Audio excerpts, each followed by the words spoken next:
All right, welcome back to another episode of the 9.8 podcast. Today's guest, he is a professional athlete and founder and owner of the Strength Agenda. It is a remote training platform for strength athletes.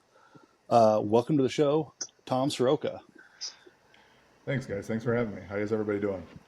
Very good. Did I get your last name right? Is it Soroka? Yep. It's Polish, so it's more consonants than vowels. You just act like I was go- it's Siroka. okay. See, I was going to say it sounds like you're missing an A in there somewhere. Yeah, yeah. It's listen. You did it the best so far of anybody that has introduced me. I have gotten called every. I have. I think my mom still has it. I have a pin or like little things that you have to wear at like track meets and stuff like that. I have one with my name spelled with a Z. Oh, nice. Yeah, like they just not even close. It was just Zroka, and my mom like kept it because she thought it was the best thing ever. That's pretty good.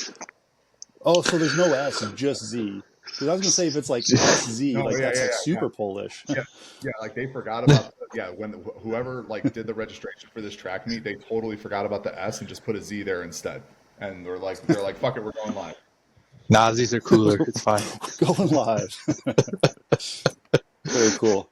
So you've been involved in strength sports for decades, a decade or more, right? Decades, yeah. Yeah. So can you give us like a little bit of a little background to your athletic career? Like, what'd you start with, and how'd you end up here? So I used to watch. I don't know this. Now I'm dating myself. I don't know if any of you guys remember this stuff or not. Austin might. Jacob, I just don't know. I just don't know how old you are. But the old superstars competitions back in the '80s, they were like it was essentially a thing. It was kind of like something that NBC ran or NBC or CBS. I can't remember. I think NBC ran it in competition with CBS, who had the world's strongest man at the time. And it was essentially they would take like the top stars from all different sports and make them do random competitions against each other and stuff like that. So I used to watch World's Strongest Man and the Superstars competitions with my dad. And it was just one of those things that was kind of like my first introduction to athletes, like high end athletes, and like them just doing all sorts of crazy stuff. Like one of the ones that sticks out in my head is there was a weightlifting competition. It was just bar overhead. Brian Oldfield was one of the athletes. Lou Ferrigno was another one. Um, there was an NFL running back. I want to say Eric Dickerson was the running back that was involved in it and everything like that. And they were just doing very poor technique behind the neck jerks. I think Brian Oldfield ended up winning the competition and stuff like that. And so, like, when I was like 10, 11 years old, I asked my dad for a weight set for Christmas, and he bought me one of those really cheap Weider plastic weight sets. Yeah. And we had them in the basement. And I was down there for hours every day, just coming like because it came with a little pamphlet of all the different exercises, and I was just doing like ridiculous amounts of reps and sets and everything like that. Like I'd be down there for like 2 3 hours. I started doing that. I played football for like most Midwest kids. I played football. I did soccer. I did basketball. Like the physicalness of sports is what drew me to it. Like in basketball, I couldn't shoot for anything, but I was a really good defender because I had no problem like hacking a kid as they were going to the basket and collecting outside. Soccer was the same way. I played goalie because I didn't mind getting hit with the ball. Somebody tried kicking it at me. Football, I mostly played defense and I was a fullback. And then I got to high school, and I did football and wrestling in high school. I'd wrestled for a year, and then they said the football coaches were like, "You've got to do another sport. Like you can't not do just football year round. You're going to get fat. You're going to get out of shape." So they told me to go out for the track team because I was terrible at baseball, and I sprinted for a little bit, and then puberty hit, and I got tired of getting yelled at for being too slow as a runner, and I decided to go throw, and that's kind of how I got into throwing. I ended up throwing 54 feet in high school at the shot put. I was like a 140, 145 discus thrower. Didn't get a ton of scholarship offers or looks college wise. I wanted to play football in college, but then I ended up breaking my leg. And that kind of like put a damper on that. So I focused on track and field, ended up going to Aurora University. I played 1 year of college football there, but the majority of my time there, I was there for track and field. I ended up being a 3-time All-American in that sport for Aurora's track team. And then while I was at Aurora, a guy who was really heavy in the Highland Games, Terry Smith, um, I was rehabbing an injury in the training room. He was our head athletic trainer, and it was the weekend before big Highland Games that used to happen in Chicago's Grant Park. And he's like, "Hey, what are you doing this weekend?" I was like, "Nothing." He goes, "You're gonna come throw with me." I was like, "Oh, okay." Had no idea what I was going to do. Showed up to this field, met Kevin Neese, for those who know him, Joe Terry, Jeff Armstrong, a bunch of those guys, and I threw my first Highland Games. I won the Stones. I was absolutely terrible at the heavyweight. I kind of figured out the heavyweight. We only threw heavy hammer, which was, I've never thrown anything over a 16-pound hammer before. And then I got absolutely destroyed by the caber. Like, I couldn't even pick the thing up. And so I like telling the story of after that event, Terry and Kevin actually ended up becoming my throws coach later that year at Aurora University. So I had both of them in my life for a long period of time. They messaged me one day. They're like, "Hey, we're going to go practice throwing. Like, you didn't do too bad. We think you could be better. We're going to meet at this field at this time. Come find us." I'm like, "All right, cool." So I show up there, and they have nothing but cavers laid out it's a retention pond in Kevin's neighborhood, and they've got nothing but cavers laid out. And I walked up, I was like, "All right, what are we practicing today?" And they both looked at me, and they're like, "You were beyond embarrassing in the caver for as big as you were. This has never happened again. We're not leaving here tonight until you figure this out." And so for like 3 hours, I did nothing but learn how to pick cavers, try to run with cavers, and failing at turning them. And then I finally turned one of their cavers, and I have not missed a caver since. And from that point on, I was like hooked in the Highland Games. Did that. I mean, I've dabbled in a bunch of other stuff. I took a break from the Highland Games for a while to do Olympic weightlifting. I got recruited by Glenn Penley. He knew a friend of mine, Ingrid Markham, who I was kind of helping with the Highland Games, and she was helping me with some Olympic weightlifting. The first time she taught me how to do a snatch. I had never done a snatch before. Like, we do cleans in high school, and I had done 375 for like a hang power clean, like very poor technique, stuff like that. And she was teaching. I was screwing around in her studio one day, just doing like one-arm snatches with a barbell and some plates. And she just comes up to me, she's like, "Can I please teach you how to do this the right way?" And so she taught me how to do a snatch, and like in about 5-10 minutes, I was able to like do a 225 full like squat snatch with no hip contact, no nothing, just literally just ripped it from the floor, pulled myself underneath. And so she messaged Glenn. He invited me out there to California Strength, where he was at the time. I trained out there for a week, and after that, he invited me to train with the team full time. So I did that. Everybody wants to go to the Olympics. I originally wanted to do it for track and field. Had a second opportunity to do it for weightlifting, so I pushed for that. Did that for 4 years, and then when I came back to Chicago, I opened my own gym. Got back into the Highland Games, and then ended up going to the pro circuit in 2018. And then when COVID hit, I actually started dabbling around at strongman because there was no Highland Games going on. There was no weightlifting going on. And for some reason, strongman was like the only sport that was still doing things. So I kind of dabbled in strongman, competed at the Arnold a couple times, did nationals, won nationals for USS, placed 5th at SC. So like, and I've also done Moss wrestling in between there somehow. I went to Moss Wrestling World. I went to the World Cup in 2017 in Hungary, placed 6th. And then I went to the World Championships in Russia in 2018, and I placed 4th. So like, if there is a strength sport, I have probably done it outside of powerlifting, because I think powerlifting is one of the most boring things ever. That's fair. So I want to just interject, because I don't know if I've even told you this story or not. My first run-in with you, Tom, was getting ready for the, I want to say 2015 Davenport Highland Games. Yeah. And I was going out there. It was the first year I was going out there, and the A group started posting Smack Talk videos. Yes, I know exactly what you're talking about. Yeah. And so I'm kind of watching those, and then I don't know, like 5 or 6 in, Tom pops up doing the creme de la creme speech, right? Cream of the crop. Cream of the crop, yeah. Yeah, Jacob, you don't know, It was me, Julian Vandervelde, and Kendall Thomas. The Quad Cities games was an awesome games. They would usually let us throw in like a Super A class, so it was just like 4 or 5 of us that were a little bit higher on the NASCAR rankings and stuff like that. So we kind of got to move fast, got to do a lot of extra attempts and do all like take our time essentially going through the events so we can get good scores for like later in the year and stuff like that.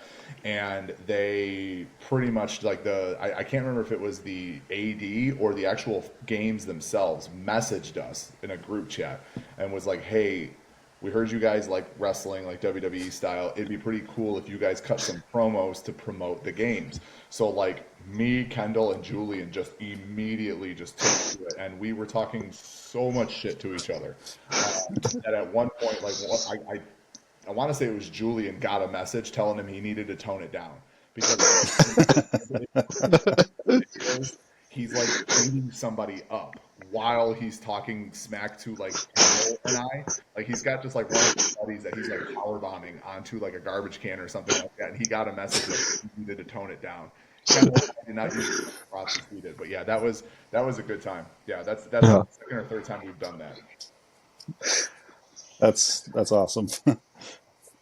I really So let's go back to your athletic background. I'm seeing here you've done. It seems like you've done all the sports.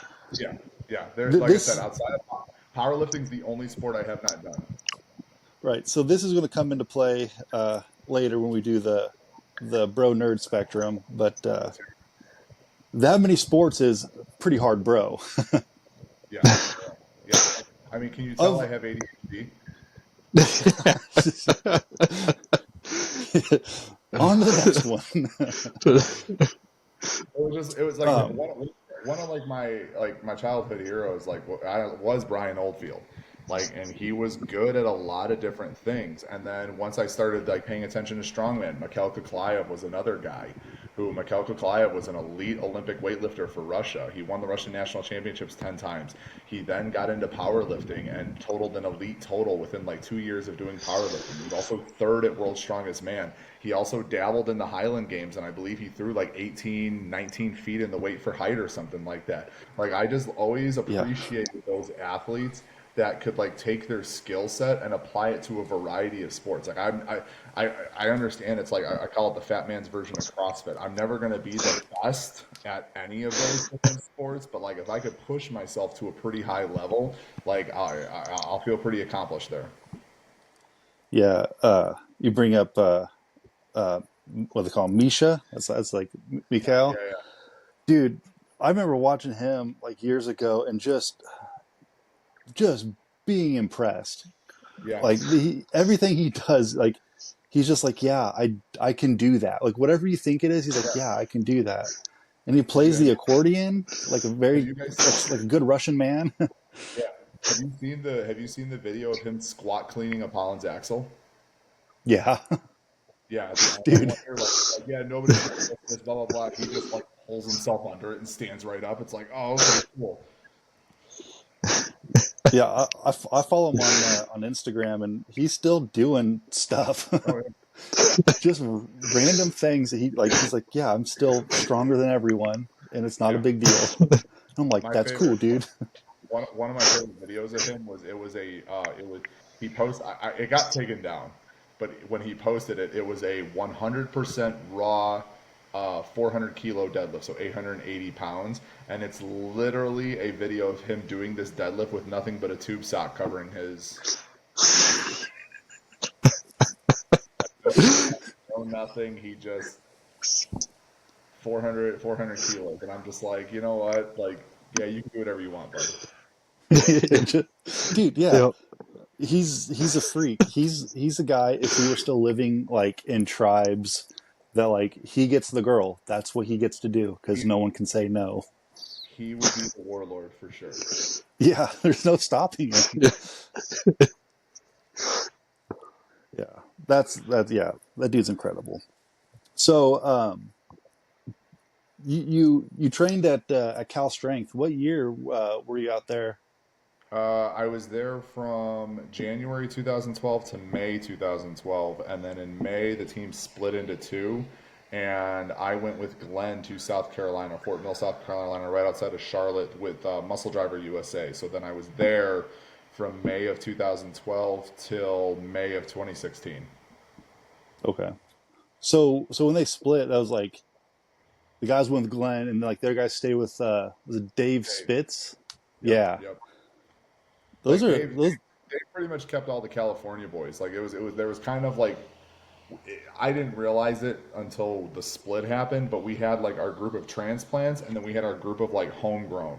And so essentially the transplants were me, Kevin, John, Donnie. We all went with Glenn and Jess, John's wife at the time. Or they're still married. Sorry, I meant this at the time. We all went with Glenn to South Carolina, and Rob, Spencer, Scott, there were a couple others that stayed with Cal Strength because they all lived like right around that area. Sure. Yeah, that's really cool because I just hear stories from back in the day of guys like Dave Spitz and Mike Baxada. They're all training in the garage with all those European dudes. And I always Yeah, thought like that'd be like the coolest thing. It's like, well, you just go out there and like that's what you're doing now. You're with the best weightlifting coaches in the world, it and you was just lift. it was the Wild Wild West. I'm not gonna lie to you. Like those old Cal Strength days, like Glenn live streamed a fair amount of our sessions, but like there was a lot you did not see. Um, it was like I mean, case in point, we joked around that we needed a TV crew at Glenn's house. So like for 6 months, I lived with Glenn. I slept on his couch, but in his house, it was me, Donnie, Kevin, Glenn, and his girlfriend.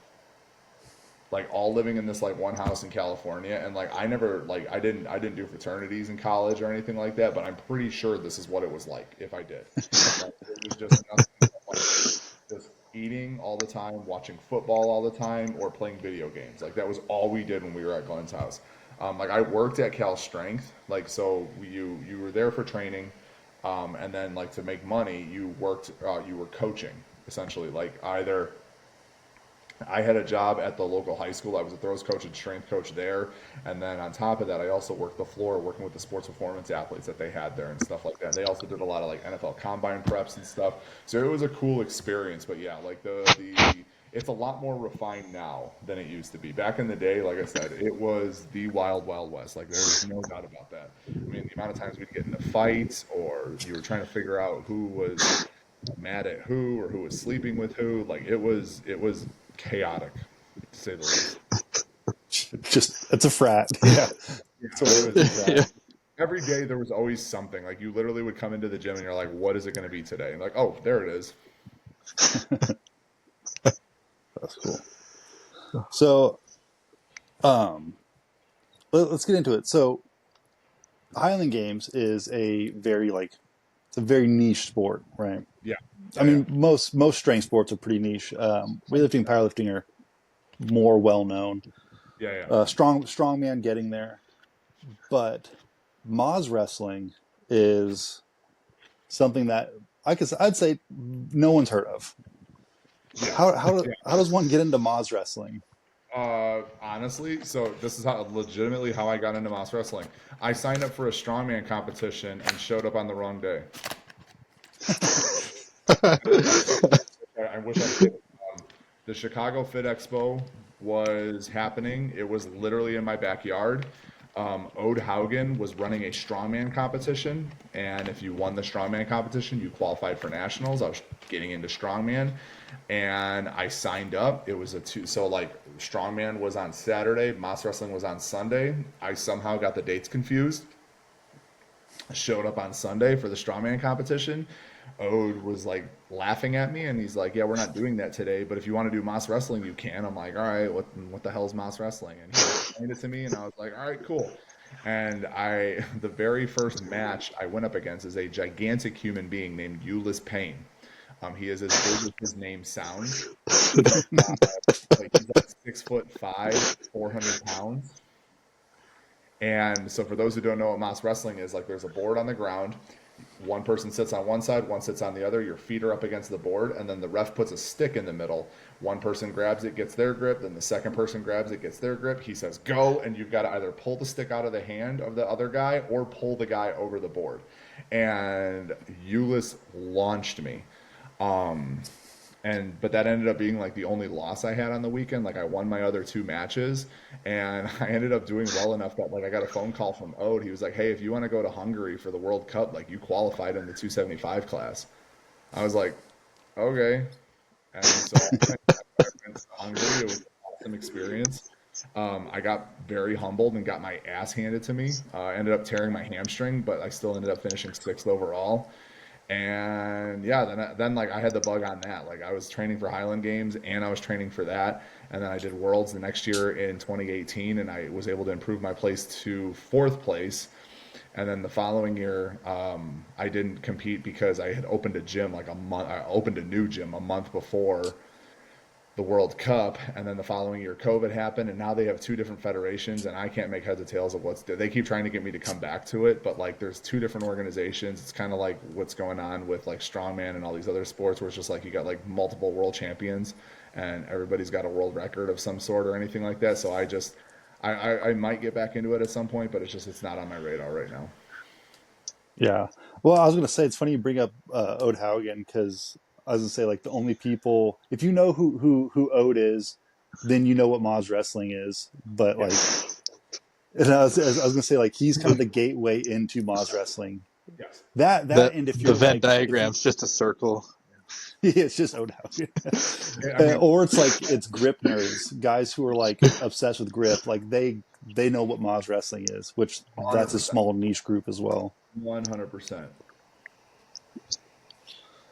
So, now let's talk about Grid. I don't think you mentioned Grid, the Grid League. Is it Grid Oh League? Is that what you call it? yeah, Grid League, whatever. Yeah. What is that? You want to talk about chaos? Is it CrossFit? No, Rumor has it it's unbranded CrossFit in I mean, teams. I feel like that's High Rocks more than anything. Okay. No, like yes, it like Grid would not be a thing without CrossFit. Let's just say that. Let's be honest about that and call it what it is. The best way that I always describe Grid to people is it is relay races with barbells, gymnastics, and calisthenics. You have mixed teams of men and women. You've got people on your team that are your barbell specialists. You got people that are your gymnasts. You got people that are your like generalists or body weight specialists. Like they can kind of do a little bit of everything, and you just got to put together based on the race. And I believe it's 8 races, or 8 matches in a race format. Each each like race format has a theme, and it's just a different combination of these exercises with different reps and stuff like that. And the goal is to get from start to finish as fast as possible. And like there's things like your transitions, making sure you got the right people out there to do the specific events and stuff like that. And it's a lot of fun. I got drafted to there was a pro league back in the like 2014, 15, 16, 17, there was a pro league called the MPGL. I got drafted to the New York franchise, but I did not get to play because the season and they ended up folding shortly after that. So this past year, one of the guys he was a coach for another team that actually tried trading for me because they wanted me to play on their team, reached out to me because he saw me doing yoke carries. And he was like, "Hey, I don't know if you know about this Grid League. We have a team based out of Atlanta. I'd love for you to be a part of it." I was very honest with him. I was like, "I am not in that kind of shape anymore." And he's like, "I just need you to lift heavy barbells and do the strongman stuff." I was like, "All right, I'm in." It was a lot of fun. It, for lack of better terms, the league is very unpolished. They got a lot of things that they got to work on, from a structural standpoint and an internal standpoint. But it was a lot of fun. I had a lot of fun doing it. Loved my team. My whole goal was I just wanted to help the team win a championship any which way possible, and we ended up doing that this year, which was pretty freaking cool. To do that at the end of the year, we ended up just running roughshod through the playoffs. We beat the defending champs in the semifinals, and then we dominated the only undefeated team in the league in the final. So it was pretty cool. Very cool. I don't know. Little that I've seen of Grid and like little that I know, I'm watching. I'm like, man, like this would make like a killer like Netflix series, like a Yeah, show. I'm like it kind of like I don't know. It just feels like it fills that role like the pretty well. That original ton of the, people would be interested in it. the original league was on NBC. Okay, It was like it was on right around the same times. I don't know if you guys remember the Titan games. yeah, Yeah, it was on like right around that same time. But yeah, like the NPGL was featured on NBC for a while there, and then like I said, it ended up just like folding. Like they just got too big for their britches too soon. That was the problem, and it still is kind of the problem. Is that they're trying to compete with CrossFit, and if they would just focus on themselves as an individual sport that is just completely separate from CrossFit, because it really is, it would do much better, and it would be a lot easier to market. Honestly, it's one of it's one of the funnest team sports I've ever done. So the fact that it hasn't really taken off or garnered like the attention that I feel like it deserves is kind of mind blowing to me. But again, I'm not in the business of marketing it. It's not my circus, not my monkey. yeah. Well, I think it's pretty neat. Yeah, it's a lot of It's fun. it's obscure for sure, but Oh like, yeah, oh yeah. but let's get into let's get into some coaching stuff. Let's So hear it. you're a strength coach. I try to be, yeah. What made you decide to go that route and not like I don't know, have a normal job? It's funny you mentioned that. I originally wanted to be an archiver for the city of Chicago. That was my original plan. Okay. Um, I liked Indiana Jones minus the running from boulders and Native American tribes and all that stuff. And Yeah. so I wanted to I love history, still love it. Especially given our current political landscape. It's really fun to have conversations with people about history that they are like completely ignorant and blind to. But but yeah, I love history. I love, talking about all that kind of stuff and things like that and just exploring. One of the things I really had a big interest in was like ancient civilizations in terms of how they built up their cultures and maintained their cultures and what actually led to the decline of each of these cultures. I feel like there's a lot of It's lessons that can be learned. smallpox. Yeah. Smallpox, white people, go figure. But it's just one of those situations where like I just really liked history, and so I went to school originally to be a history major, and halfway through my freshman year, the guy who was in charge of the program left. I didn't want to deal with the guy that they replaced him with. So I went to my counselor and I was just like, I got to figure out something else. And she switched me over to PE. Because she's like, well, what are the other things that you like to do? I was like, I like to work out and I like sports. She's like, PE teacher. I was like, done. Um, those were my favorite teachers in high school. So I was like, I could do this. Um, but yeah, so then I started doing that, and then I was gonna, because of the way my credits lined up, I was gonna be in school for an extra semester anyways. So they were like, hey, if you just stay an extra semester, we can actually get you a double major in exercise science and physical education. So I graduated with a double major. I had a red shirt for track and field and stuff like that as well, and it worked out. I was an elementary school PE teacher for 5 years, and then I was a high school strength and conditioning coach for 5 years as well. And then I started my business while I was training for the Olympics in 2013, and it has slowly grown from there. I originally started out with like I had four weightlifters that I worked with, and then from there it's grown to what we have now. I think last time I looked, I've got like I've got a few strongman athletes, I've got a few power lifters, I've got a handful of Highland Games guys, and mostly Olympic weightlifting is my background. But I think I'm up to like 80 something athletes that I work with across all those sports. Plus, I've got another like 20 to 25 that are on like templated programs that I don't coach. I just write template programs for them, and they just do the programs and follow it for a lesser fee than what my remote coaching cost is. But that was kind of like that's been my thing since like 2013. And then I also, teach and stuff like that. Like I don't teach right now here in North Carolina, but I work for my town's Parks and Recs department, working with their teen programs.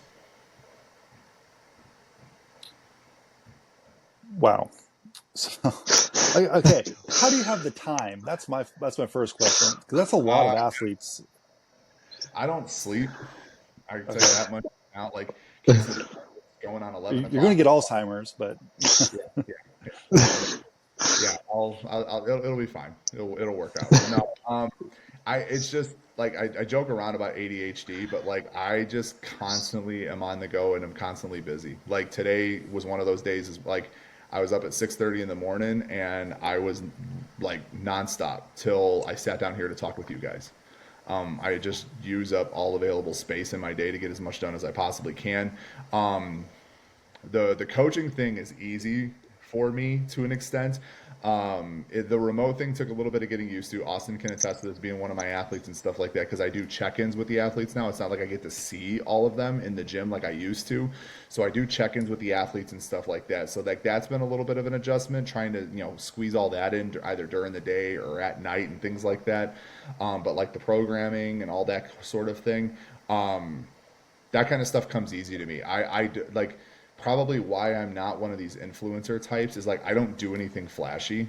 Like my programming is very basic. You hammer the basics, 80 to 90% range for the most part. And like I just make minor tweaks based on what sport you're doing, where you're at in your season, and like what your overall goals are for your fitness. Yeah. So, what's some advice you have for someone trying to get into coaching? Like they want a roster full of athletes, they want to do remote, they want to do in person. What's some advice you have for them? My biggest piece of advice that I tell people that nobody listens to anymore, I'll be 100% honest with you, is like you need to have experienced what like you need to have done, you need to do one of two things. I operate on a I will never have one of my athletes do something I have either not done before myself or I'm not willing to test out for a period of time before making them do this. Like again, I'm going to keep referencing Austin because he's one of my athletes, but like the Highland Games off-season program and like all the seasons and stuff like that that I write for them, I do the same work. Like I don't write for them a program and then I'm off doing like my own thing. Like this year was a little bit different because I had stuff for grid I had to do, but like on the days I wasn't doing my grid stuff, I was following my Highland Games off-season work, like hitting my velocity numbers, doing my my peaking work and stuff along those lines. But my biggest thing is like as a coach, you need to have some skin in the game. If you don't, it's going to be very hard for people. Like you can't relate to athletes, Olympic weightlifting in particular. I used to own a CrossFit, and the co-owner of the CrossFit with me wanted to coach my Olympic lifters. And my rule of thumb with him was I needed him to finish an 8-week training block or I needed him to compete in a meet. And he didn't understand why. And I pretty much told him, I was just like, you can't relate to these athletes if you've never been where they are. Like on the days that they're struggling, there is no amount of hand holding, kumbaya, or positive energy that is going to pull somebody out of a day where like they cannot make a single snatch to save their life no matter what they do. And you just got to be able to be in that mental space with them and say, hey, it's just not your day. Live without another day sort of a situation. So like my biggest advice to anybody that wants to get into coaching, whether it's remote, in person, whatever, like you need to have some skin in the game. One of my biggest pet peeves is people who like powerlifters in particular. They'll do one powerlifting meet and they're like, all right, I'm offering powerlifting coaching. Or they'll do one weightlifting meet. I'm now doing weightlifting coaching. It's like, oh, okay, cool. Like, how are you going to program for this, this, and this, and this? It's like, well, I don't know. It's like, okay, well, maybe you should figure that out before you start having people hand you money to do those things. Yeah, I think one of I've one of the I think most impressive things working with you as a coach is I don't know how many times you have told me something and it clicks through like, oh, that's what someone else told me 2 years ago and I couldn't make sense of it. But just, and I'm sure you've told me the same thing multiple times before I finally get it, but the arsenal of words you have. I joke around with I call it the cool aunt or uncle syndrome. Like you never want to do what mom and dad are telling you to do, but if your cool aunt or uncle tells you to do the same thing, you're like, that's the greatest idea ever. Like it is 100% that like because my athletes like my weightlifters in particular, they'll say like, hey, so and so is close to me in this area. Are you cool if I go work with them? Yeah, go ahead. They're like, really, you have no problem with that? I was like, yeah. I said, because if they can explain something that I've been trying to fix with your technique in a way that makes sense to you that I just wasn't reaching, like I am a-okay with that. Same thing with like my Highland Games athletes.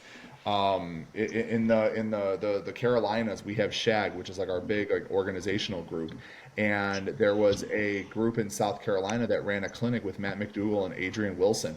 Like four of my athletes did the clinic, and they're like, "Are you sure it's okay if we go and learn from them?" I'm like, "Adrian's like a 5 or 6 time world champion. Like, yes, go learn. Yeah.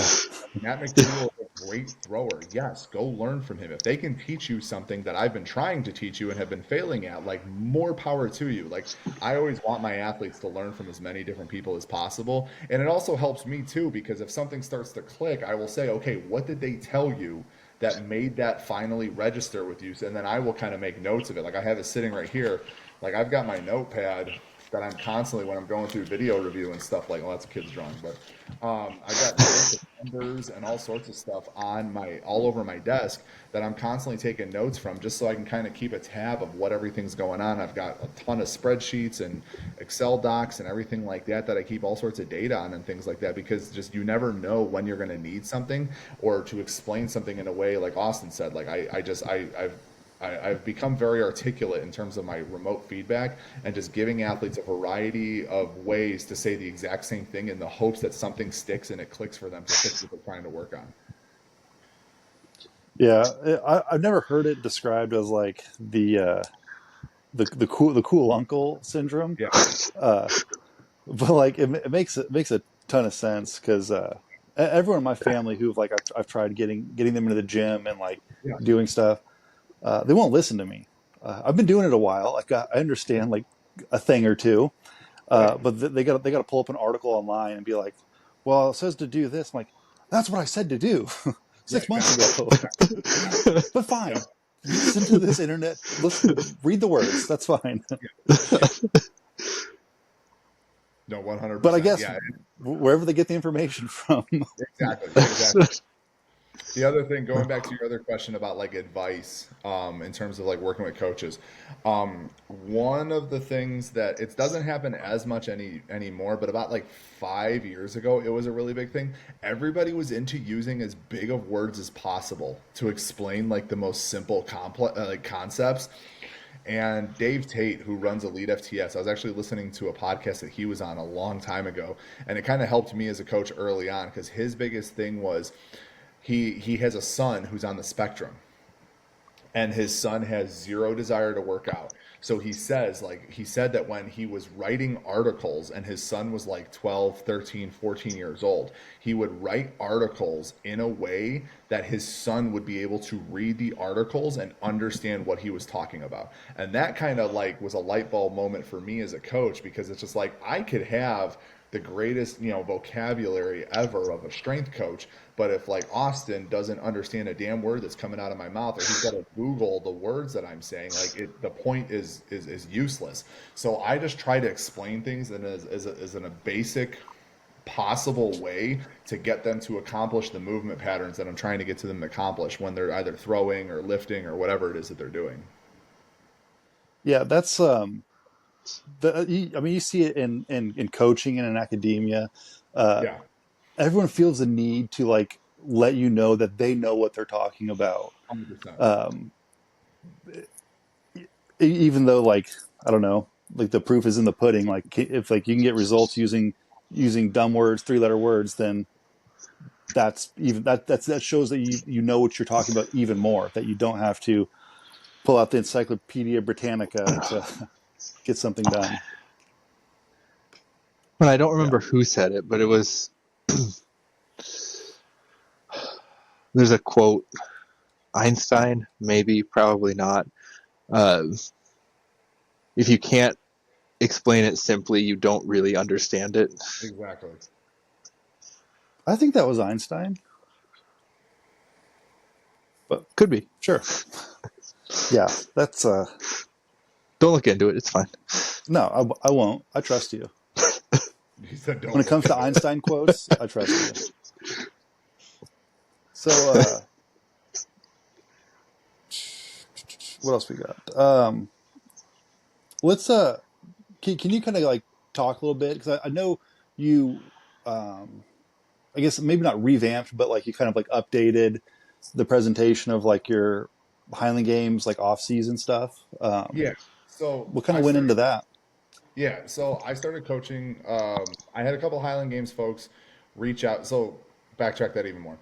Um, when I was throwing, I was just kind of following. So I'm a big conjugate person. I was introduced to West Side in college, and then I started learning about the conjugate system. When I started training Olympic weightlifting, I learned even more about the origins of the conjugate system in the Dynamo Club. Most people don't realize that conjugate actually started out as an Olympic weightlifting program. Louis transcribed those texts to and created the powerlifting system. Like I always joke around that like West Side is conjugate, conjugate is not West Side. Um, because just the way they kind of go back and forth and the things that Louis, took and added. But so I was introduced to Louis' West Side method in college. Absolutely loved it. Took a little bit of the stuff I had learned when I started working with Glenn, and his understanding of the conjugate method kind of melded the two together. But like when I first got into the Highland Games, I was just I was lifting like a power lifter to throw. Okay. And it was kind of one of those situations where I was just like, this isn't working. Like it's not working at all. So I kind of went back to what I was doing in college because we ran a very conjugate-esque program, but it was more, we did dynamic effort work pretty much all the time. But like the dynamic work was like a little bit on a heavier scale. And we also would rotate in like the Olympic lifting variations and stuff like that. So I just kind of started tweaking that around and kind of playing around with that stuff and it's kind of created a system that like worked. And then I had a few buddies that I was training with. They would start doing it, and they were starting to see results and stuff like that. And then when I got to the pro circuit, like you guys all know, like the pro circuit is completely different than the amateur circuit. Like you can get away with having a bad 2 or 3 events, but like on the pro circuit, if you want to be one of the top guys, like everything's got to be on point.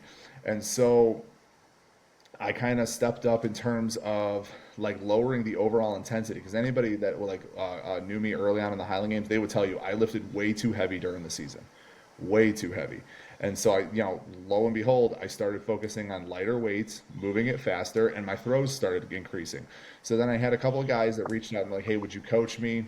I took them on, started working with them. Austin was actually one in that first group of guys that I took on and stuff like that. And it's just over these years, I've just been able to develop the system. And it's essentially what we did in my college program. I just keep good records of what these guys do and their feedback that they give me. And I just make adjustments each year. So last year was the first time I know other people have put out training manuals. We've got about 6 or 7 of them now in the Highland game scene.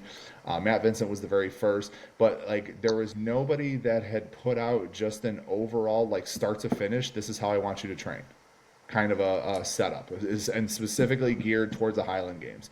Like people put out like year-round training plans, but it was just like these are the plans to do. I actually like the thing that separated mine last year was I mapped out saying like, okay, sorry, from like January to March, you're doing this. From April to whatever, you're doing this. Like I took your calendar in the Highland Games and then I pretty much threw a training program in there and kind of mapped it around the Highland Games calendar and stuff like that. And so this past year, with last year, I would just put a sample block. Like there was a lot more writing in the first edition of the manual. There was a lot more like explaining things and putting things out there. And then I would post like maybe like a 4 week block of each concept just so you could kind of get an idea. And then I would give you the tools to kind of build your own thing.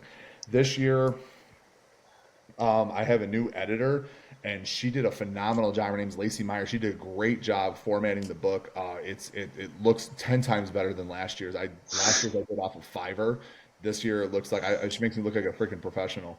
But the big thing this year was I put the entire year of training in there. So not only do I explain the different concepts in the off season, the preseason, and the in season work, but there is literally 52 weeks of training in there that like if you follow the program like you are going to see success. Like every year that I have taken somebody on brand new, they have elevated their game like to at least a couple spots, and have either hit all PRs across the board or they've improved their ranking or podiumed at whatever their event that they're trying to do and stuff like that. And it's just like it's nothing flashy. The off season we're focused on building a base. I use EDT work, which is escalated density training, which is just 5 minute AMRAPs of 50 to 60% work. And we do that for 4 weeks, and then we do a modified 5-3-1 program for 8 weeks. Or if people want to do squatting, or if they want to do pressing or a deadlift emphasis, they can do one of those programs instead. And then in the preseason, I do a lot of like true conjugate with like max effort. It's about the only time you're going to go heavy in my program. We'll do conjugate with like the max effort, the dynamic effort, repetition effort work. And then that's the first half of the preseason. Then the second half of the preseason, we go into essentially French contrast training, where you'll do like a heavy, a moderately heavy lift coupled with like a lighter body weight, like calisthenic type movement. And then in season, we are strictly doing VBT work.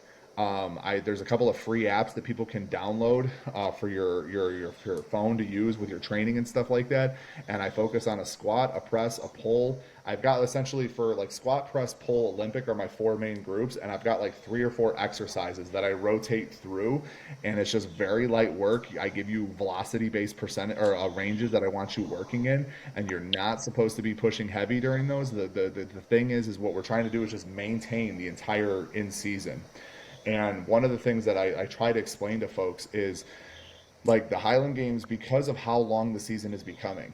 Like when I first got into the Highland Games, like there was a hard stop after like November. Like you did not throw after November, and then you didn't start throwing again until like March or April. Now, like if you play your cards right, you literally could throw year round if you wanted to. I think December might be like the only month I know of that there aren't any games going on. And so it's just one of those situations where the Highland Games athlete, in terms of like your power output, doesn't need to be a light switch that you flip on and off, but it needs to be more of a dimmer switch. And so you need to be able to gradually increase that intensity at certain periods of time, and you need to be able to pull it back. So the way I train my athletes in the weight room, coupled with the range throwing that I emphasize, just allows them to kind of just be able to whatever their my whole goal is to raise their floor. So like on their worst day, they are good for this, and that should be good enough to carry them on through, and then just so on and so forth. And as their floor continues to raise, all of their other stuff will go up as well. So you mentioned VBT, velocity-based training. I was told that is the future of all like weight training. Like, do you agree with that? No.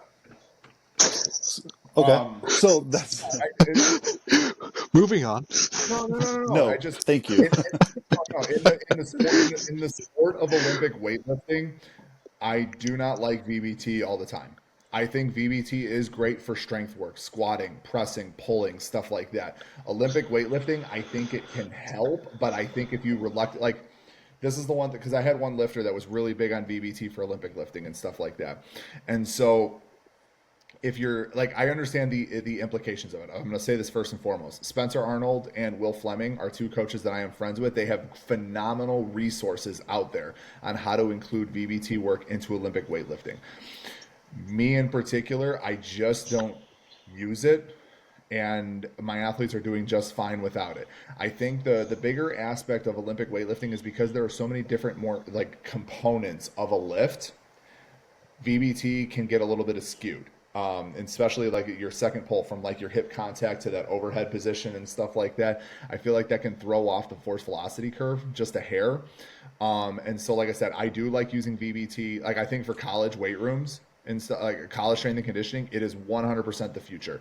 I think for powerlifting, if people used it the right way, it is 100% the future. Like there is no doubt about it that a VBT, um, if you follow a VBT based program, your rate of injury is going to go down and your ability to recover between workouts is going to go up. And you can't be mad about that. But for sports like Olympic weightlifting, I think it can be used, but it shouldn't be the end all be all based on the nature of the sport itself. Because like as you're warming up for a competition, if you're not like hitting weights in your, the velocity range that you're normally used to, like, like first and foremost, are you going to take your velocity tracker into the warm up area for a weightlifting meet and be tracking your bar speed as you're going through? Like, and also like if you're working up on weights and stuff like that, and you're not hitting the velocities that you should be or that you normally be hitting, like are you going to completely scrap the workout? Like it's just that's not how weightlifting works. Like weightlifting is about accumulating, a tonnage between your 80 and 90% ranges, and that's how you're able to build your base to go from there. So velocity can be a helpful tool, but I don't think it's the end all be all for Olympic weightlifting in particular. But a lot of the other sports, I definitely would use it, and I have used it and still use it and see a lot of merit in it. But like an over encompassing, it's the future. No, Yeah. it's So with it, like I think one thing that they've mentioned before is that it's the reason it's the future and not the present is the hardware issue, right? yes. It's inconvenient to have um, like a Tendo unit or Yeah. whatever with you, Well, like, and because the Tendo unit is the most accurate. Like there right? are like Vitruve has a system that's out there, Yep. one rep, rep method. Like there's a bunch of different like units out there and stuff like that that do a decent job of tracking it. But like the Tendo unit is the gold standard, and I don't know how expensive they are now, but like back in the day, like in the early 2000s, those things were like 2 grand a pop.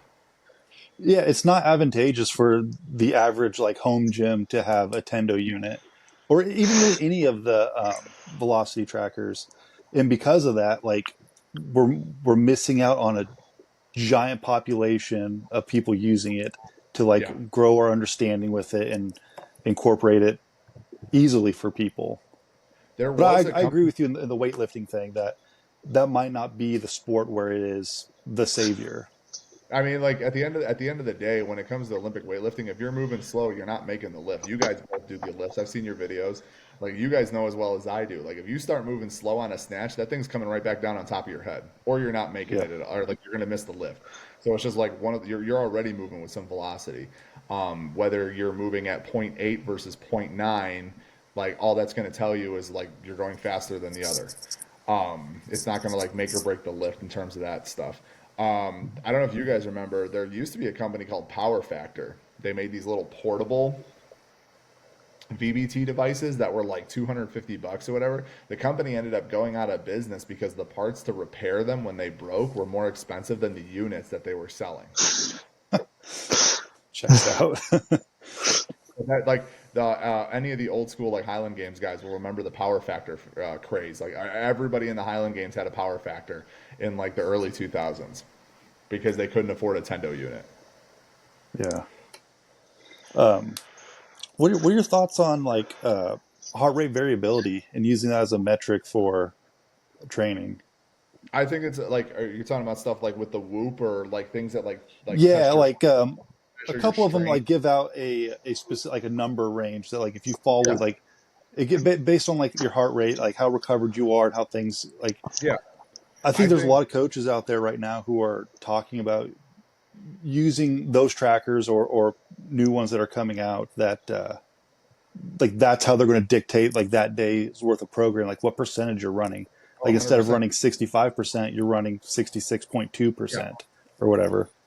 Yeah, I think that's definitely I think something like that would be more beneficial to athletes than BBT. If I had to like pick between the two, like Austin can attest to this because he's been recently running my weightlifting program. With heart rate variability in mind, I don't give strict percentages. I give a range of percentages that usually is about 10%. So, like for instance, I might say, write Austin's program and say, okay, I need to see 5 sets between 70 and 80%. And if you make all 5 of those sets and you're feeling good, I'll give you 3 additional bonus sets where you can go outside of that 80% range. But if you don't want to take them, you don't have to take them. So I kind of give the athletes a little bit of a kind of choose your own adventure based on how you're feeling. And I also will tell them too, like I'm a big proponent of the 80-90 chart in terms of when working with my Olympic weightlifters. And I will tell them flat out, if you're walking into the gym and the barbell is like the heaviest thing you've ever lifted in your life and you just can tell it's going to be a rough day, if you can get to one lift at 80%, like, and what I say is 80% of your competition best. Nobody cares what your training bests are. I feel the same way about your practice throws. Nobody cares what you hit and throw in practice. It only matters when you hit it on the field. That's why when I hear people like unofficial world record, it's like, no, you didn't. Um, but when it comes to like the Olympic lifting stuff, I always tell them that like what I have them do is I take on a piece of paper, I have them go 80% of their competition best, 90% of their competition best, and no matter what the variation is, we're using that range in terms of accumulating tonnage and reps and stuff. And so like I just say like if you're having a really shitty day, open up your 80-90 chart, see what your 80% is for your snatch variation, hit one lift there, and then move on with your day. Just you're still getting money in the bank, you're still getting that adaptation, but you're not putting yourself in a hole with your central nervous system and your recovery that like you're going to just make the rest of the week's workouts not worth anything. What's what do you think's more valuable for a Highland Games athlete? Do you think it's the snatch or the clean? I think the snatch, and if we're going to be specific, my again Austin, I just keep referencing him, so I apologize, but like Austin can attest to this. My three snatch variations that like in hierarchy form, or in hierarchy is snatch high pull, muscle snatch, and hip snatch. Those are and like literally the snatch high pull I feel like has the most carryover to anything in the Highland Games. Muscle snatch simply because you're not pulling yourself underneath it, it's just working a longer extension, but I like it because it's lighter weights. And then a hip snatch, if you've got to pull yourself under something, hardly anything that we're doing is involving you to start from the floor. So that hip snatch position has the most carryover to everything that we're doing in terms of that quick extension of the hips at the top of your pull. That's interesting because those are my three that I've been sitting here pondering last couple of weeks as I'm programming for myself. And I'm like, my snatches aren't good, and I keep doing them because I want to get better at them, right? Yeah, yeah. And I'm like pulling from the floor, like I'm like it just doesn't feel like that's the thing that I do that I want to be doing. And if I do pull from the floor, what feels nice is a muscle snatch. Like I can press overhead easily, and Yep. it feels good when I'm doing it. What I just did yesterday, it's the first time I've ever done one, was a hip snatch. Yeah. Dude, those are fucking awesome. They Yeah, are they're great. awesome. They're so I've great. never done one before. I was like, I feel like athletic dynamic. I'm not like kicking my feet out super wide to like catch it. Like Yeah. I'm landing good. I'm like, Yeah, these are forever. Like I'm doing these forever now. yeah, no, and like I said, Austin will tell you, I don't write snatches from the floor. The only thing I will write from the floor is muscle snatches. Even our snatch high pulls, they're usually either from the hang or from blocks.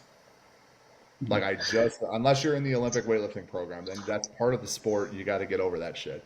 But if you're in the Highland, like even when I ran a sports performance facility, those athletes hardly ever pulled off the floor. The only thing we would do off the floor was like trap bar deadlifts, snatch grip deadlifts, or sumo deadlifts. But like when it came to the Olympic lifts, it was either from the hang positions, the hip, or from blocks. Like we always did partials, never did full range of motion, pulls off the floor in the snatch and the clean. Yeah, that actually took me a little while when Oh I yeah, switched over to the Olympic lifting yeah. specific training to figure out how to pull from the floor. Yep. Yeah, and it's funny because I told you that when you wanted to switch over, I said, I'm warning you right now, this is going to be a rough transition because you have done no work off the floor. You've literally been going from the hip or from the knee for the last like 2.5 years. Yeah. That's cool. That gives me some kind of like some confidence that I'm on the right track. Because Another doing my variation, own programming yeah, and sitting in the garage by myself day after day, I'm always another like, yeah, am I wasting my time or am I doing it correct? And every now and another again, I get a little. another variation you might want to try. Kerry Overfelt's a huge fan of these. They're all right. I don't have the best mobility for them. That's really what it comes down to. But it's a close grip snatch. So essentially a snatch with a clean grip. Mhm. Judd Logan was a huge proponent of these. Like I said, I can do them. They make my shoulders uncomfortable, so I don't. Like I said, my personal favorite variation of the snatch is the muscle snatch. I feel like that has the best carryover, but when we are talking velocity based training, it is very rare that I can get to a heavy enough weight that it stays within the velocity based ranges that I want. You know what I'm saying? Like I Mhm. will most likely miss a lift before I will hit my velocity ranges with a muscle snatch, whereas a snatch high pull, I can keep that better in my VBT numbers. Yeah. because most of my Olympic lifting stuff I like to keep between zero point 0.8 and 1.0 meters per second. And I'm either going to be like way outside of that range or I'm going to miss a lift, usually with the snatching and the clean numbers. But like a snatch high pull, it's a lot easier to get into that range with a considerable amount of weight, which is why I have the snatch high pull as my top lift in the snatch variations. Hip snatching in particular, if you hooked up an VBT to it, forget about it. I guarantee you, because I've seen your lifts. I guarantee you're going to be operating like with the weights that you're moving and stuff like that. You're going to be like well beyond that 1.0 meters per second. Yeah. How do you feel about behind the neck jerks for Highland Games? I I I don't think they're bad. Like Ulf Timmerman, who is considered one of the greatest like glide shot putters of all time. I think he's thrown the furthest with the glide technique. He's thrown 75 feet 1 inch or something like that.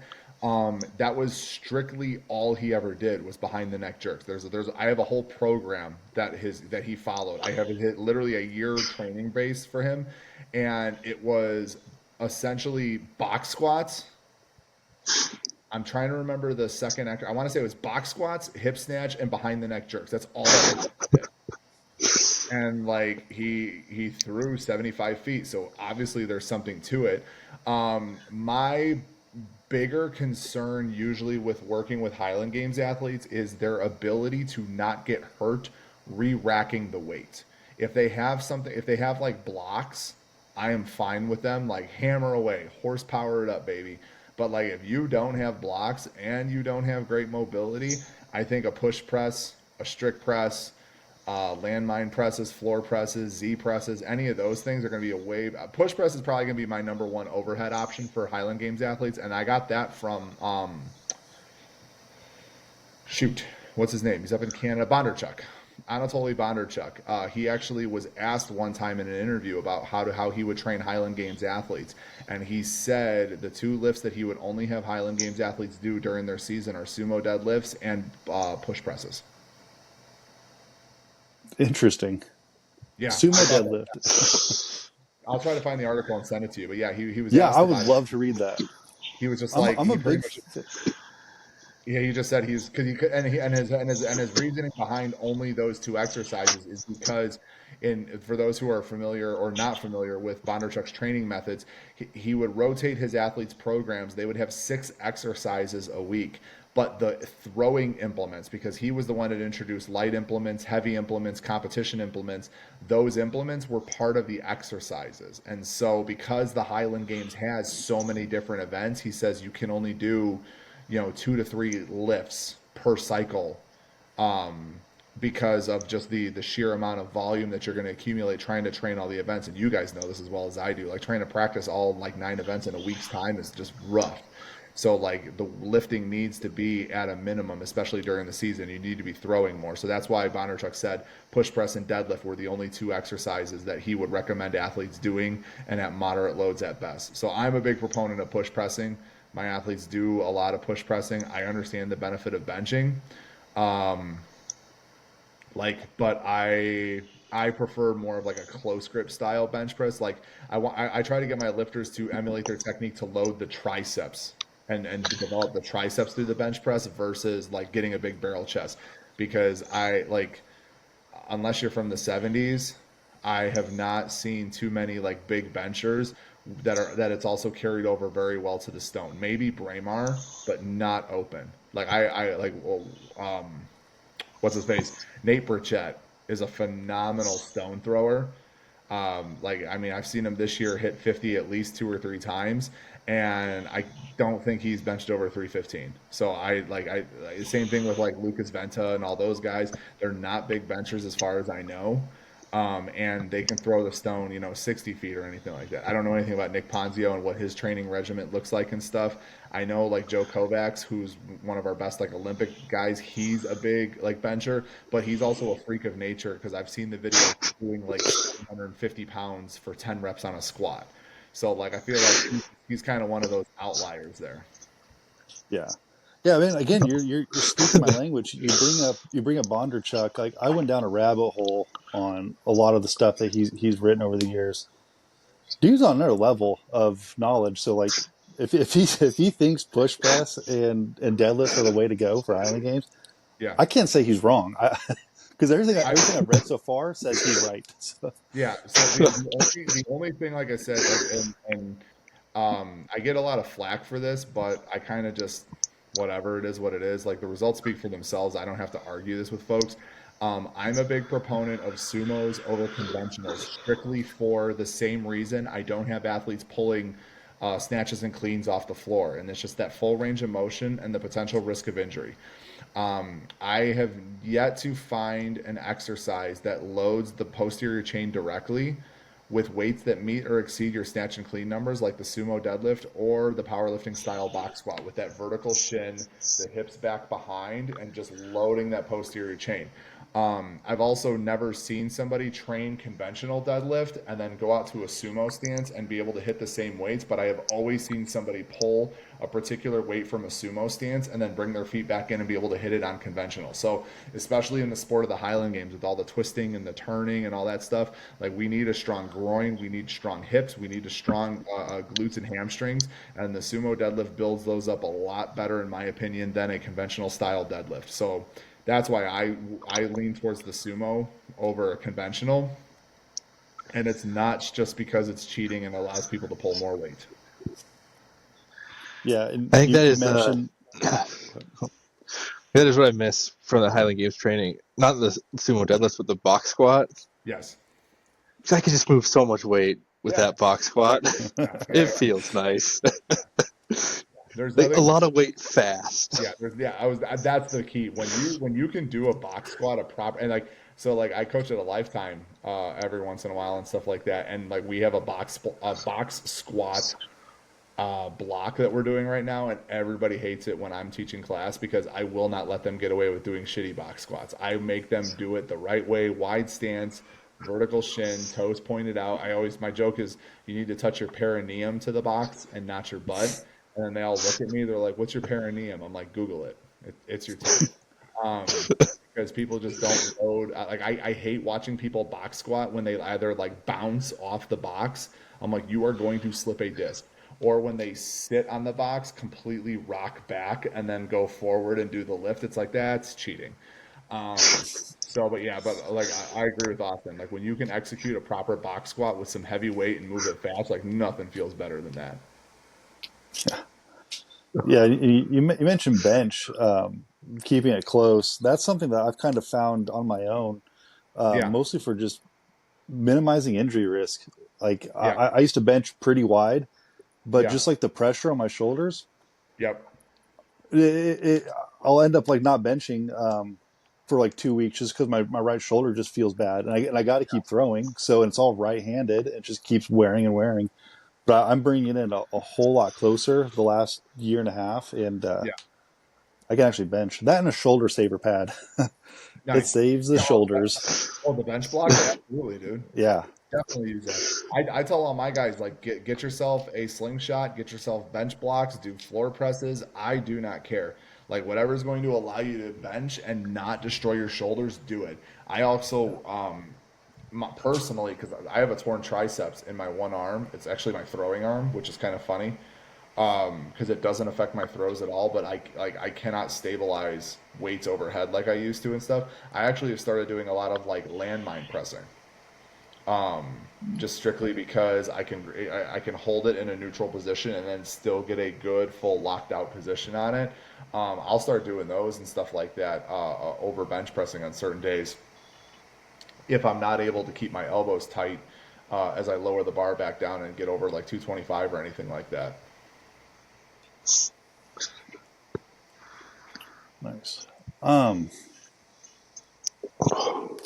let's move into the. Oh, Austin, you got any? I You got do, your segment? and I'm so Yes. glad. Let's do that. Yeah, I am. And I'm so glad you had mentioned that you were interested in archiving. Because when we get someone from a new area, and I pulled Chicago for this one because I know you spent, I think, most of your time there. Yes, sir. Um, I went on to Chronicling America, which is the Library of Congress online newspaper repository, and searched for Highland Games in Illinois. And I got, actually, this is the favorite article I found so far. So we're just going to ask you some questions that you have no reason to know the answer to, and we'll see how we do. Okay. All right, so you're All gonna right, answer so, questions, and I gotta answer them. yeah. Okay. Okay. So the article I found was about, it was from the Chicago Tribune in 1870. Say that again. It was the Chicago Tribune, Yep. and it was an article from 1870. Okay. Which, and it was talking about a Highland gathering with Highland Games. How many years had that taken place at that time in 1870? That's a really good question. 1870 was the first Highland gathering? No, it Oh, was not. How many times has it happened before 1870? oh, I have no idea, dude. That's a good question.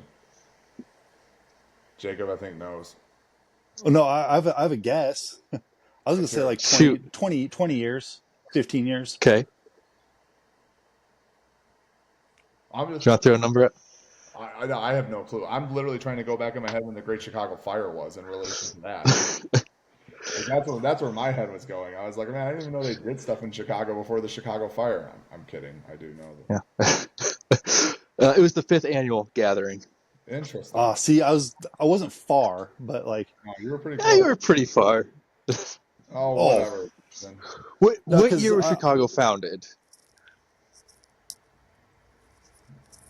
Oh, that I don't know. All I know is that it's the Great Chicago Fire was 1816. in 1871. So that's why I was trying to figure out when you're talking about the Highland Gathering in 1870. I'm like, the fire happened right around that time. Like, how did it occur? That makes more sense. Yeah, so it was actually pretty funny. The article is not very good quality, which was not great. It was just faded. But like the first paragraph was talking about how fortunate it was that everyone was able to get to and from the gathering in the countryside without any run-ins with ruffians, Native and American. that the Literally, like, yeah. and So for those who don't know, the original Chicago's original name was Fort Dearborn.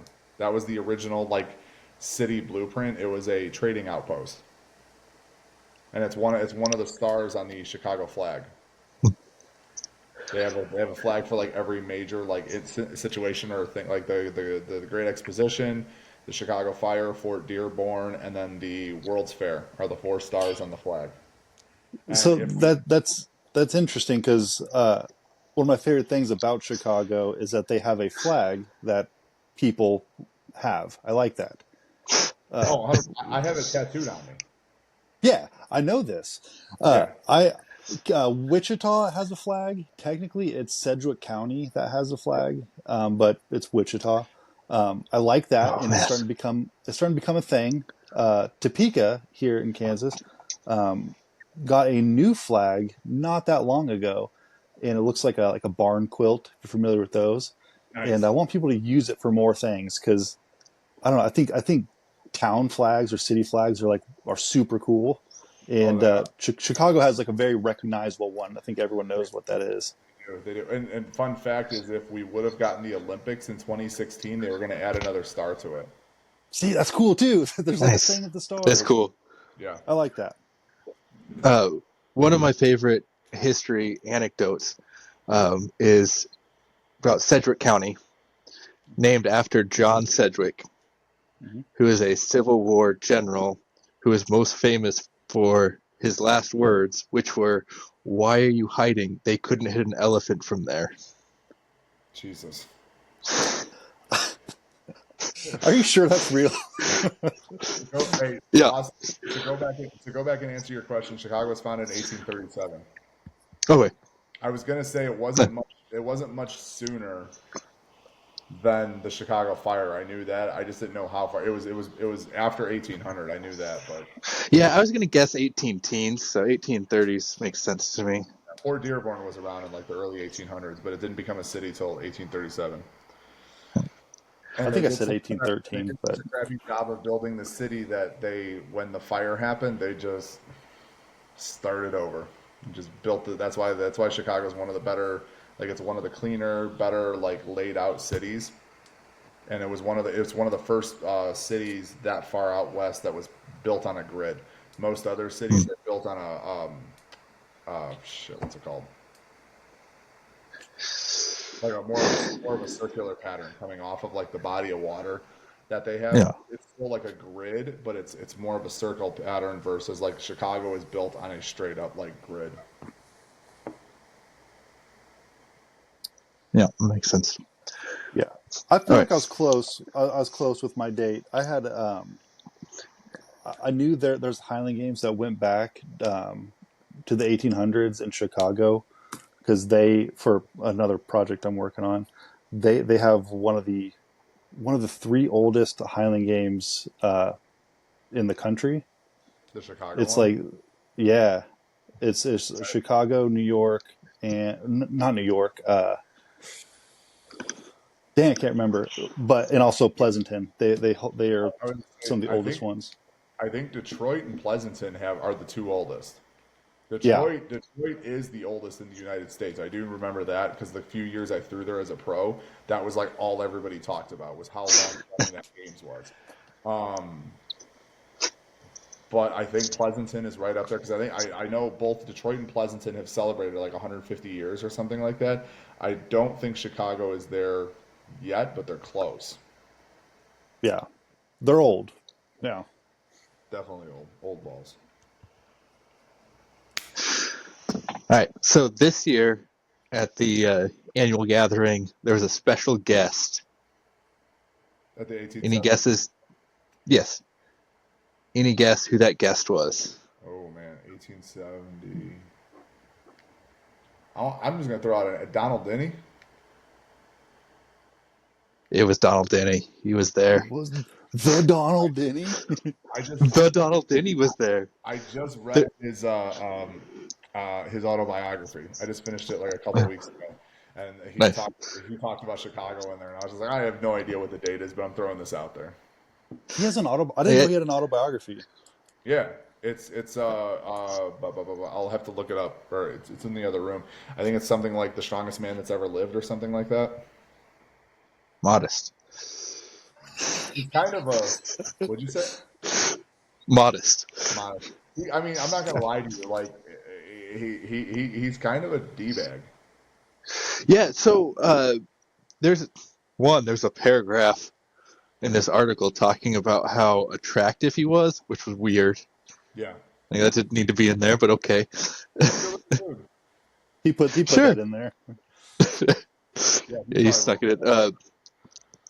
And then it also mentioned that he was complaining about having like a terrible day throwing.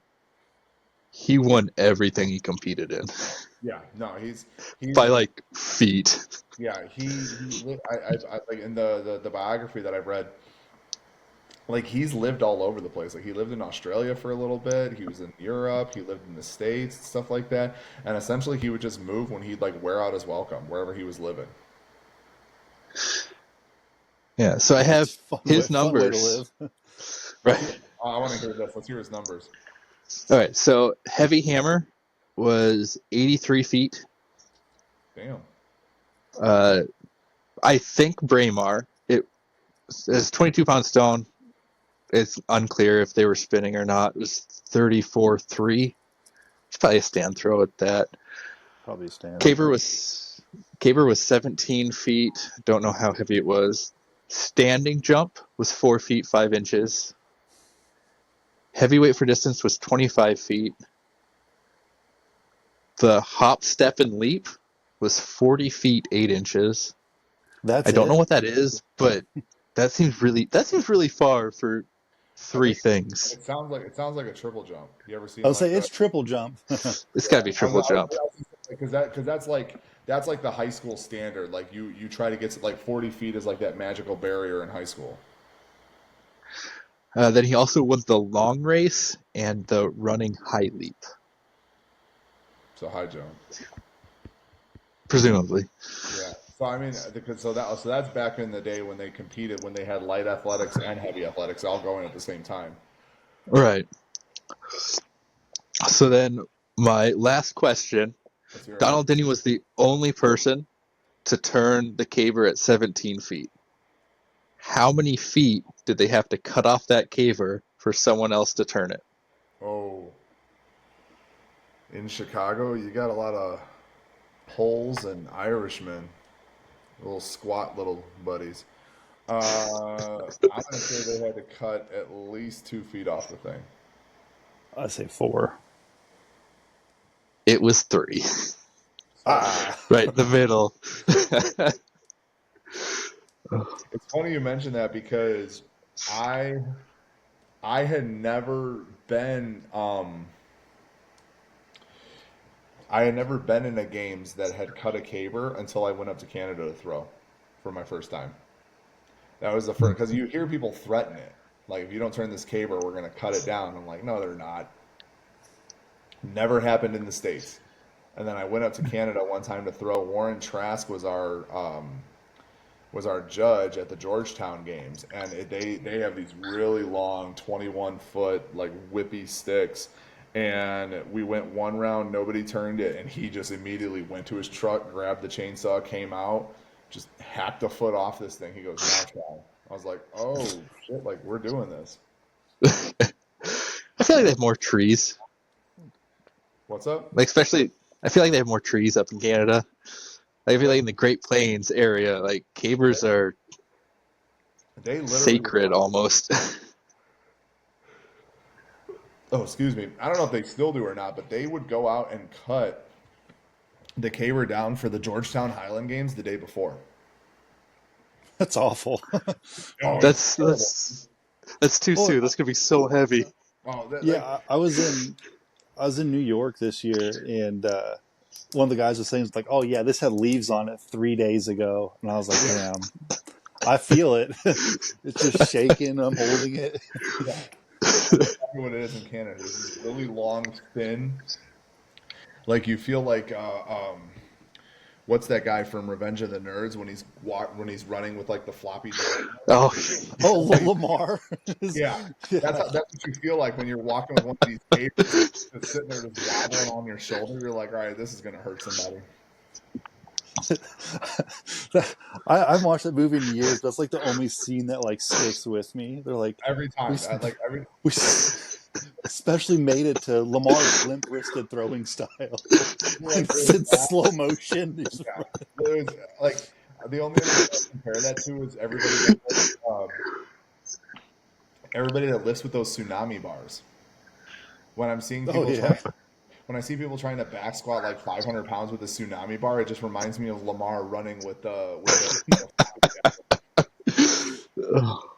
That's the best. that was the Altoona Erie game cabers, where they didn't have trees for cabers in the area, so they just shoved a piece of tree or a piece of wood on either end of a PVC pipe.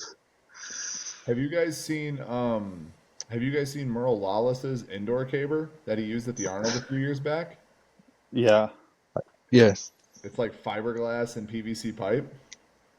that one because I went to the Arnold in 2020. Say that again? I went to the Arnold in 2020. Yeah. Uh, those feel fine, but also you can't run with them. No. Well, isn't the So you Arnold get like the 4 steps or whatever. You I get was a gonna small say, runway. So isn't the Arnold the one too where you guys have like a designated area you have to turn the caber into? yeah, you have like 8 feet or something front to back, and maybe 3 or 4 feet side to side is kind of the box you have to stay in for the entire caber throw. Yeah, I've only watched the Highland games a few times there. I've never gotten to throw there, and it looked like it was caber in particular was like for me it was fine because I don't run with a caber, but for like a lot of people who are used to like that long run, I feel like that could be a problem. Yeah. Yeah. I liked Merle's cabers. I threw his cabers in Decatur, Illinois, and Yeah. dude, they're just nice. Like they're well made. They're the right size for the group, which you just don't run into very often. Yeah, like quality and for the right size. Yeah. So That's a rarity. Decatur, that's probably one of Merle Lawless's games down in Ancient Athletics. Like Yeah. Merle's got the best collection of cabers of any AD that I've ever seen.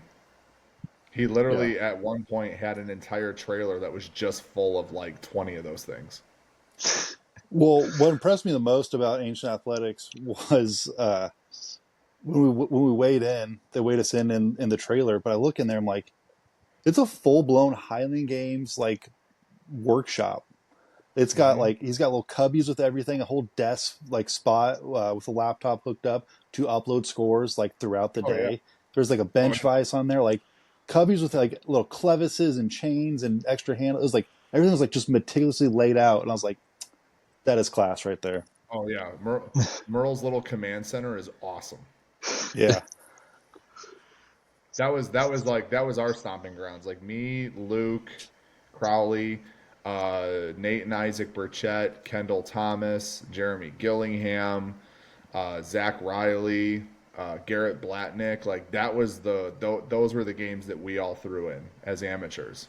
Like that, like Merle runs a majority of the games in like that, like central to southern Illinois area and stuff like that. He'll even run a few out in Michigan and Iowa and stuff like that. Like one of the best ADs that I've ever thrown for. yeah. And the only person I've ever seen throw two sheafs over two different standards at the same time. Yes, Impressive. That's yes, very cool. yeah. When I was Yeah. first told about that, I was like, okay, yeah, like I bet it's not that cool. And like they showed me a video, and I was like, no, that's actually genuinely No, really cool. it's so cool. It is so cool. He I was did that.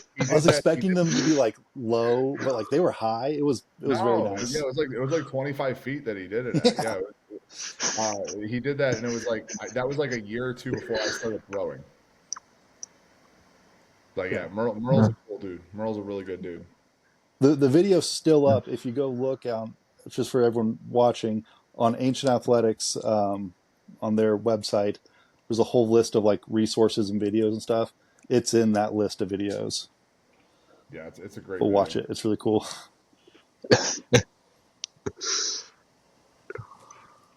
Was that all your questions you have history wise?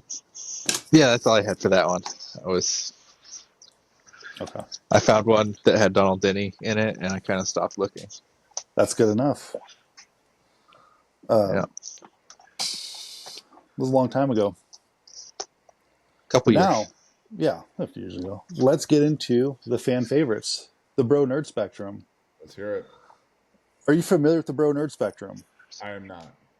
Okay, so Austin has this theory, and he's right, that in the Highland Games there are two types of athletes. There are bros and there are nerds. Hmm. And when in the bro nerd spectrum, we ask you a series of questions and we determine where you fall on that order. Let's do it.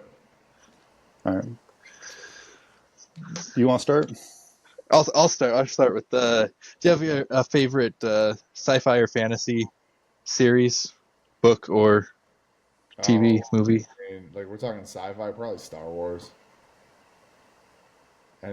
Anything Sure. Star Wars, anything Star Wars is my jam. How deep have you gone into that? Like all the So, Clone Wars and the other stuff, or so like my brothers have read all the books, and I just get my information from them. But like I've watched all this. Like I've watched Ashoka, I've watched Obi-Wan, I watched all the Mandalorian, Book of Boba Fett. I actually read the Book of Boba Fett, and I was kind of disappointed in the TV show. I've watched some of Clone Wars. I'm not gonna lie, I didn't realize like between Rebels, Clone Wars, all the animated shows, I didn't realize how much was out there. it's And a lot. I tried It's too watching some. much. Yeah, I don't have enough time to watch all of it. The last three movies are the worst movies of all of them.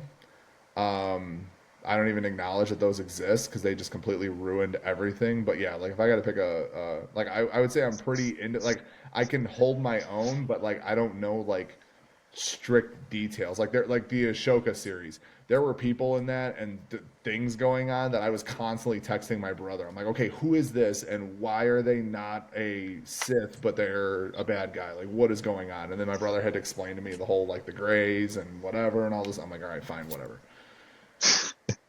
My favorite part about the Ahsoka show was, I don't know the dude's name. He's like the white guy villain of Failing scroll. on yeah, his like how he like his lightsaber like fighting style was Yeah, like an old school knight. Like he's like yeah, very like, and I like that when Ahsoka's like very much like Asian influence, like katana style right. like fighting. He I was thought that. I Well, thought that's how I was trying to figure out who he was because I was like, I like this guy. He's one of my favorite characters so far that's been yeah, introduced. And then the guy dies like after the show aired. yeah, he's very much like a like Templar, like an old Templar knight that's like seen Yeah, some stuff and he's been around. yeah, As a cool like that's one part I liked about the show. Everything else annoyed me. I don't like whales that could travel like interdimensionally or whatever. I yeah, didn't like that. It didn't make any fucking sense. yeah. Right. It's the cornerstone of the whole franchise. Apparently.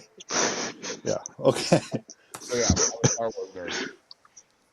Do you know your max lifts, like squat, bench, deadlift, off the top of your head? Yes. Okay. Yeah. There you That go. was a fast yes too. Just fucking bro.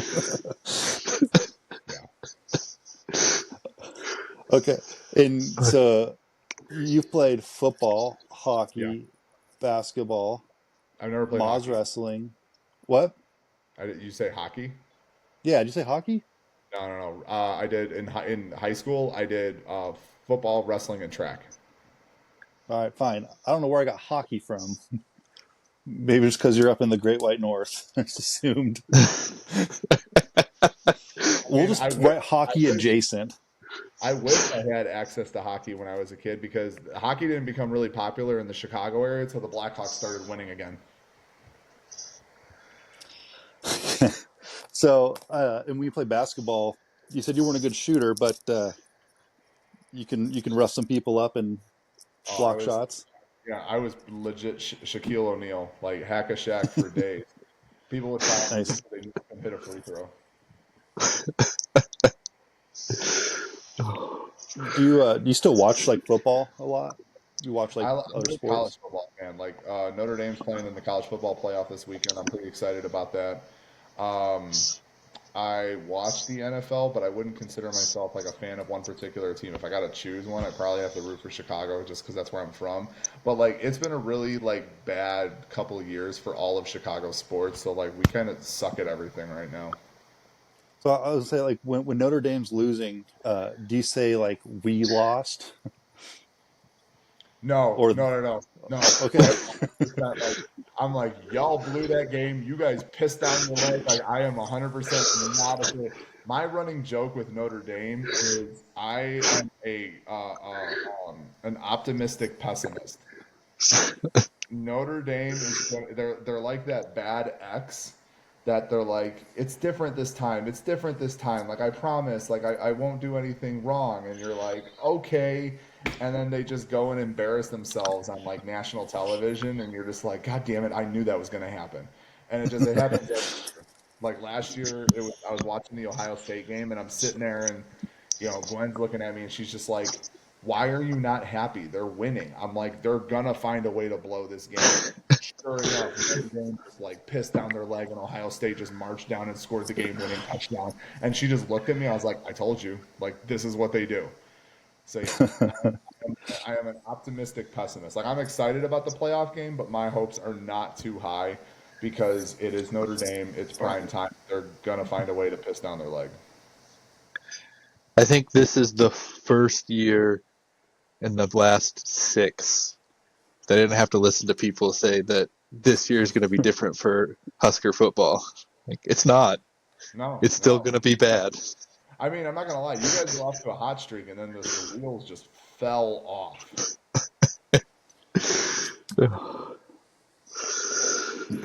I had a But you question on the also tip you've of my also tongue. changed the coach every 2 years, so that doesn't help. Dang. How long? Because you're a big wrestling fan, right? That's not a question. We all know it's true. Yeah. How Yeah. far back does that go? Oh, that goes back almost as far as the like. I mean, I grew up watching all like the Hulk Hogan, Roddy Piper is my favorite, like one of my favorite wrestlers of all time. I loved how much shit he talked.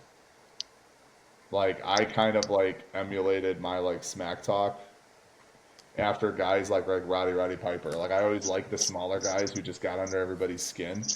I was like a fan from like the jump, like early '80s.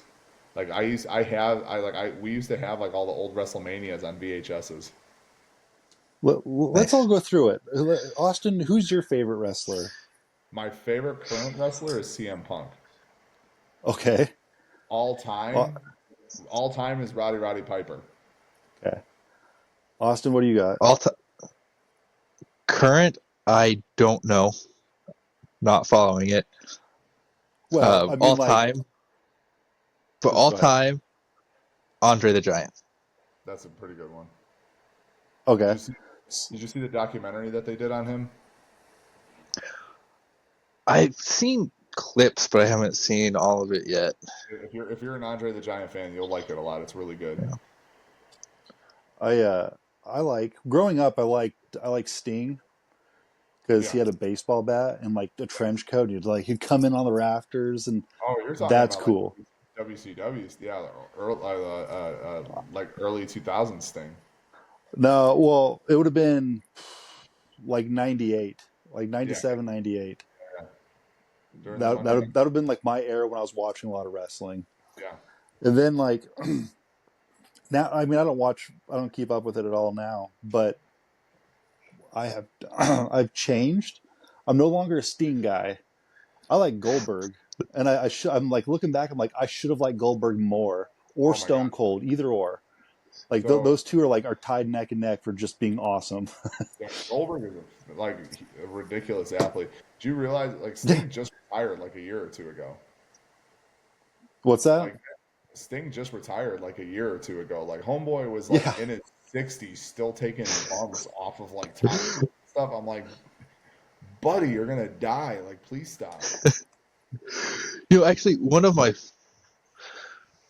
main memories watching wrestling, I was watching with my dad, and I don't remember what the persona was, but he takes off like a mask and a shirt, and he's Cactus Jack again, and everyone panics. Oh, Mankind, Yeah, dude, love.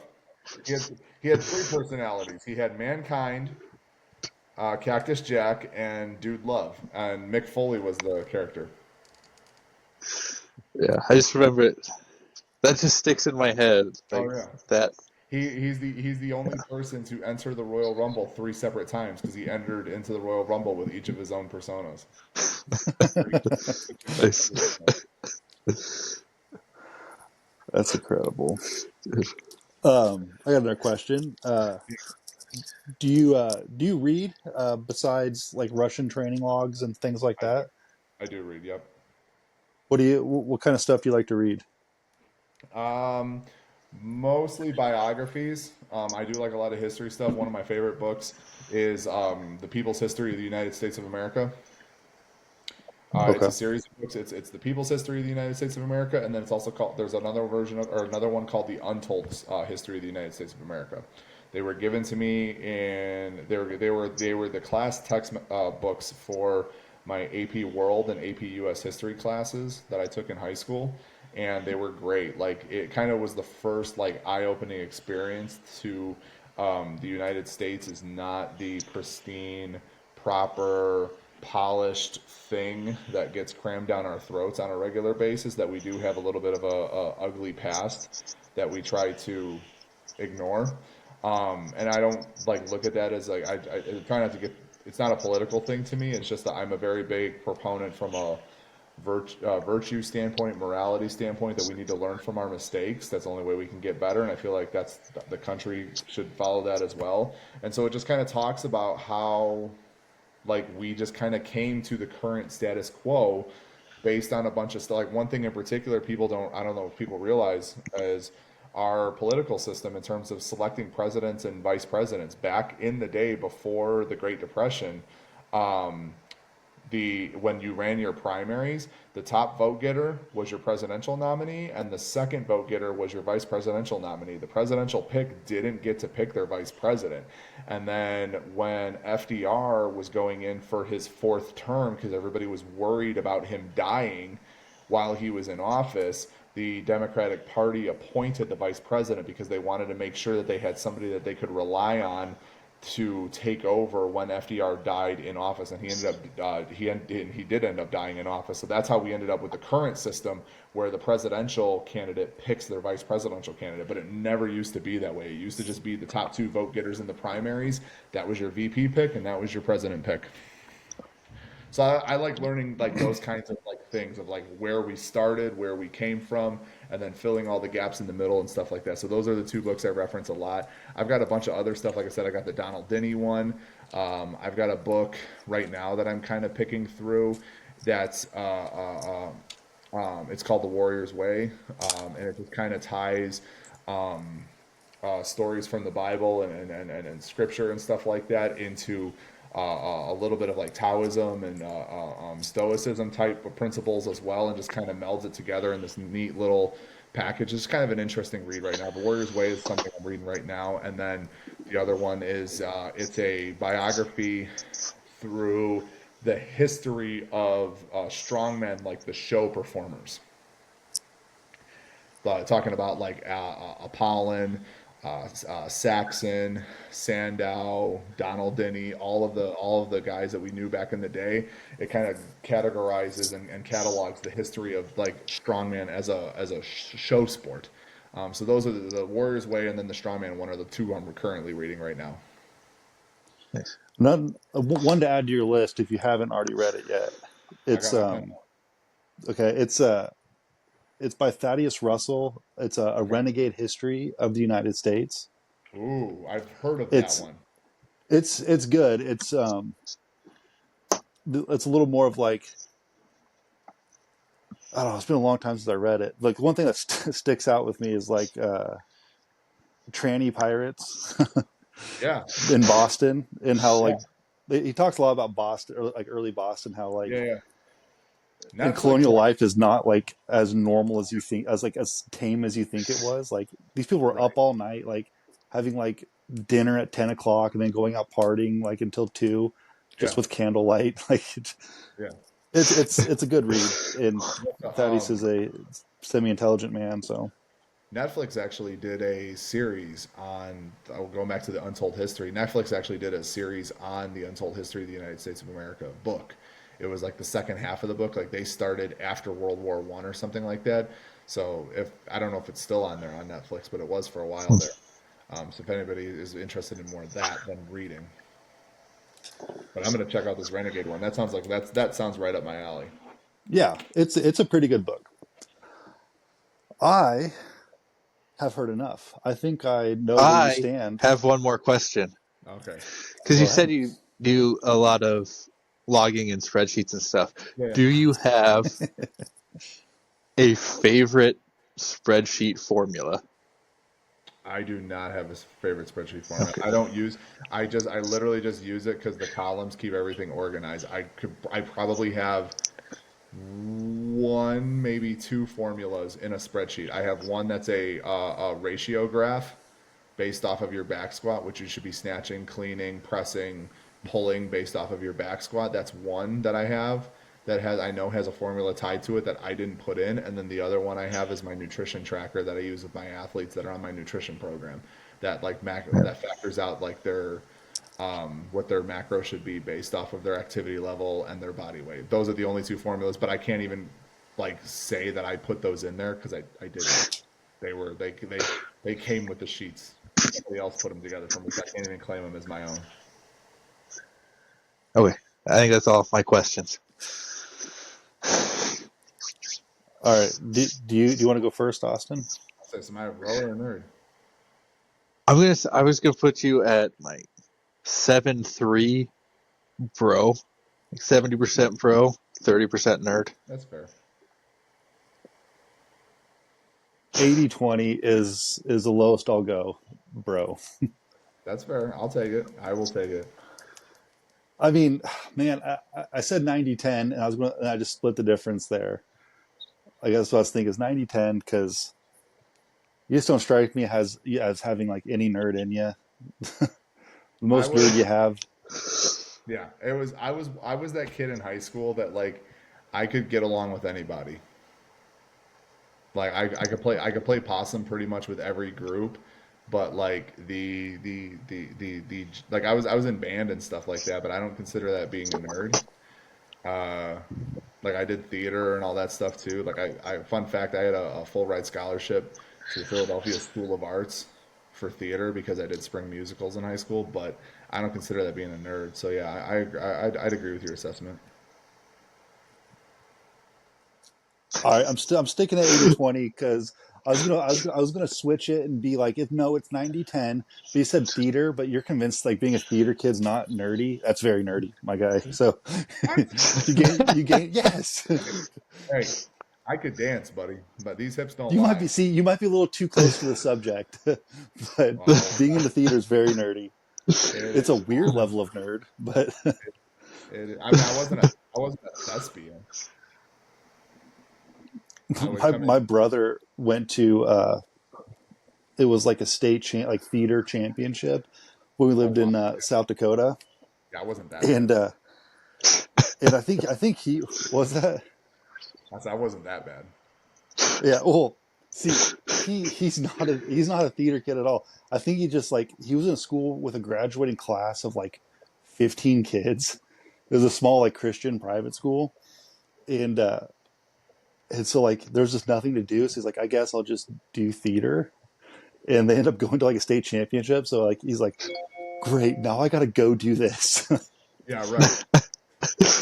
That's kind of how I would feel like the one year I got a lead in my play, and I was just like, this means I have to be at practice more. Like that was my, and, and that was the performance that got me like a full ride offer, like a full ride scholarship offer. What play was it? I was Luther Billis in South Pacific. Okay, that would have been my third guess. Not the Yeah, character, the play. yeah, yeah. South Pacific. Luther Billis was the character. I did the whole thing. They drew the ship tattoo on my stomach and everything. You Have got you to commit. seen? Oh, I committed.